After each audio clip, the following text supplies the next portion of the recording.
Yung nabanggit mo kanina, yun ang palagay ng ICC, di ba? I mean, I do not question the process of our legal system here in the Philippines. What I question is the reputation we're having abroad. Whether we like it or not, the reputation we have right now is better believed with what the ICC says. So sa akin, the resolution is, so why don't we allow the ICC to come here, investigate, get the information to find out that they are wrong? Are they wrong or right?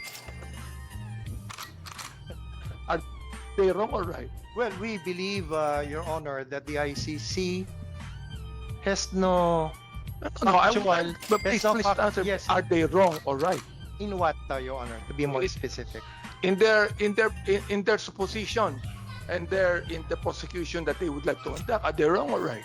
Are they wrong in all the accusations being hurled against by our attorneys here, being hurled against some against the government to the ICC?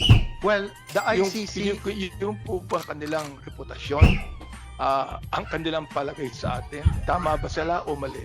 The ICC is wrong. If they're In wrong, concluding, if they're wrong, Opo. let's allow them to come here to prove that they're wrong. Hindi po hindi po ganun eh.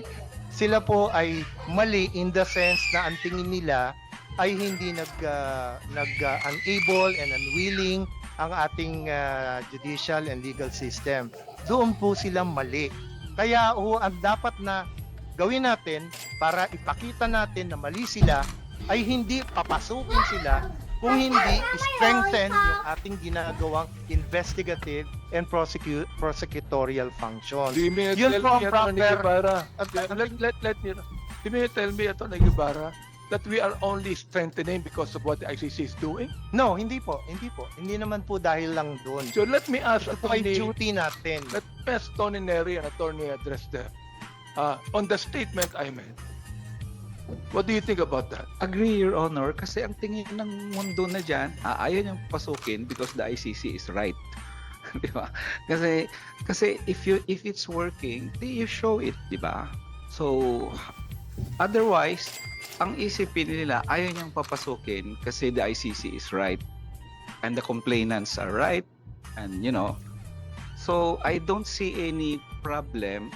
Ang intindi ko kay Soljen kanina, wala akong nakitang parang sa kanya, if they want to come, they can come, no? But we have no legal duty to cooperate. It's a political decision. Parang nakita ko namang